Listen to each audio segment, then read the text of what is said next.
How's the cookie? You wanna know? It's the Oreo Review Show. Oreo Review Show here, and today I'm going to review an Oreo on my show, as is in accordance with the stipulations set forth by my title. In the past, I have reviewed thin Oreos.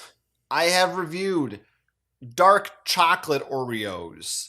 Thins, I was a little on.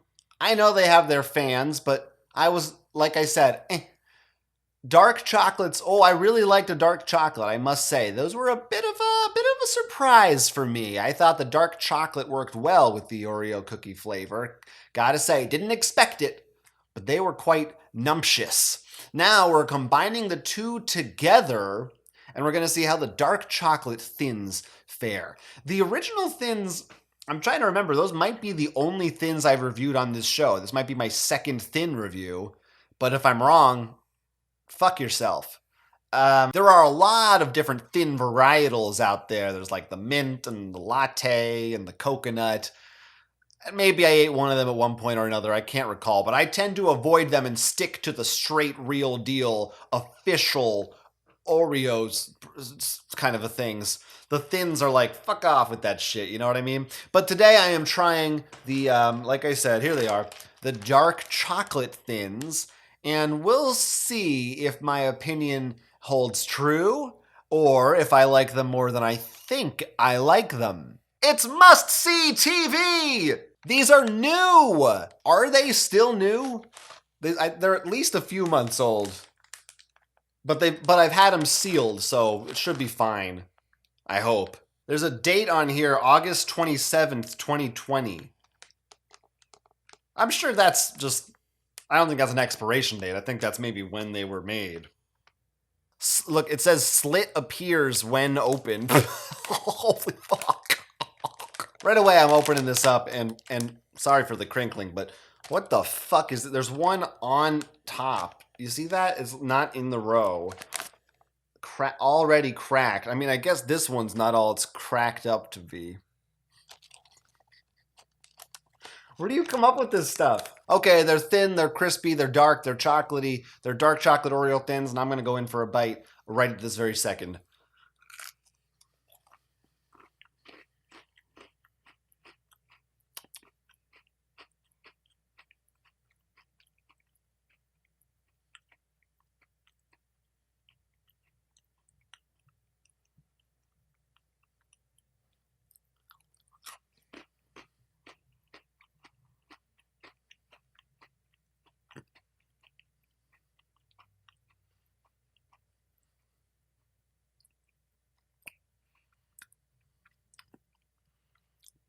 I'm going to do one more.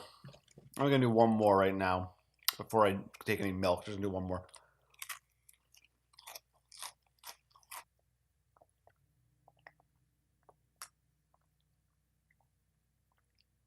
Now, I admit I went into this thing skeptical, perhaps with a bit of a bias against the thins. But, as you saw, you're all witnesses to this, also with sort of a bias in favor of the dark chocolate cream flavor. So those two things, I think, put me on a very impartial, neutral, objective ground, as I always try to be. I model myself after CNN. I'm also willing to give myself a little bit of flack for maybe leaving these in the cupboard a bit too long before opening them. They're not bad. They're not like, in terms of the quality of how long they've been around, they're not stale or gross or anything. Believe me, I've eaten more stale, worse tasting Oreos before. It's happened to all of us. These are fine in that regard, but maybe a little bit, like maybe it's not quite as crispy as it would be if it was fresh off the grocery store shelves, hopping with COVID. But I don't know what it is, that dark chocolate cream that I do recall really appreciating in the dark chocolate regular Oreo is not coming through for me, is not hitting home the same way that it once did. And I mean, I think I don't know. The problem could be the cream. Maybe the cream for the thins is slightly different. Of course, the proportions are very different between a thin and a regular Oreo cookie, or in that case, it's the double stuff, but we'll overlook that for now. I think another part of it is still just that it's that thin cookie itself.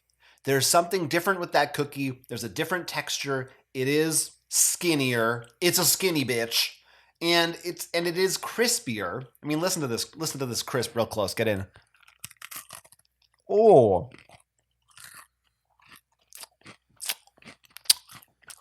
You know, I'm still just not a fan of that. I'm not a fan of that. My immediate thought is that the problem is with the dark chocolate and the dark chocolate cookie, you lose the contrast from the traditional cream ratio. But I don't recall that being as much of a problem, again, with the other dark chocolate Oreo. But again, this is different proportions, different ratio, so maybe that is an issue. It's just not standing out as much. I feel like the dark chocolate cream that I remember was more distinct. You could tell the difference. Maybe it's because there was more cream and like slightly more cookie, wasn't as crispy. You could really feel in your mouth the distinction between those two different flavors, those two different sensations. This just feels like one homogeneous, just, yeah, it's crunchy and it's very dark and very chocolatey. And there's the other thing we got to come back to is I just don't love the dark chocolate.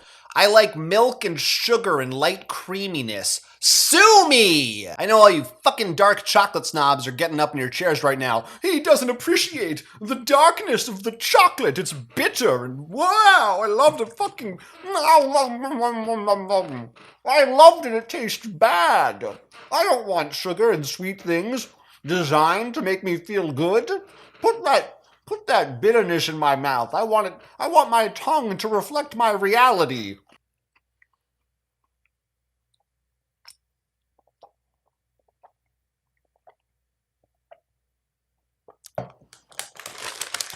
Look, if you're a fan of dark chocolate and you're a fan of Oreo thins, well, this is a no-brainer. You're gonna enjoy these. Like the other thins, they're easier to just pop in your mouth mindlessly, like potato chips, you know. I do think that's one advantage of the thins. You don't have to make it feel like as much of a process where you do the little ritual, you have the milk, you have the row, you eat the row, you drink the milk, you know. These are a little more snackable, I'd say. You could have a few in the afternoon, at night, you're watching a show, what have you, just pop a few in there. You don't feel it quite as much as a regular Oreo. And if you are okay with that dark chocolate flavor, you're going to be fine with this. To me, it's nothing special. It's okay. That's why I'm giving it half a cookie without cream. Go and get it if you want. By the way, that's on my rating scale. If you weren't aware, the worst is like 0 Oreos and the best is a full Oreo. So this is like a 2 out of 4 sort of. It's more complicated than that, but that's just how I sum it up each time in case you're new to the show. On the packaging, of course, the I in thins is a thin Oreo.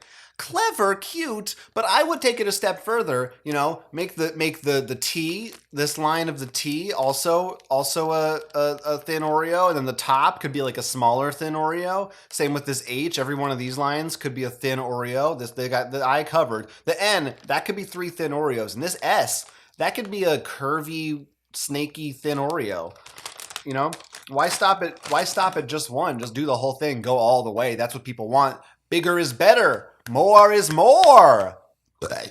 Liv Moss. This is family size? Yeah, family like a single mom and a baby maybe. Cuz a baby can't have any, so that essentially is just for one person. Maybe that if that's what they mean by family size.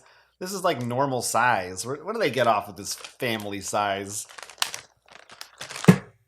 Fucking Nabisco. Do you like the dark chocolate dins? Leave a comment down below. Talk to me. Let me know. Are they your favorites? Do you think they work better as a thin or as a regular or a double stuff? You fucking sick pig. Or is there a different thin flavor you'd like to see me review? I don't know. Let me know in the comments. And while you're here, you can also click the thumb to like the video, subscribe to the channel, so in case I review more of these shit thins in the future and have more repetitive things to say about them, you can be aware of that. And if you click the bell, those will like pop up in your feed or whatever. I don't know. I'm not here to manage your life for you. You do what works best for you, and I will mind my own goddamn business. Thanks for watching. This is the Oreo review show, and ta-ta! Oreo! How's the cookie? You wanna know? It's the Oreo review show.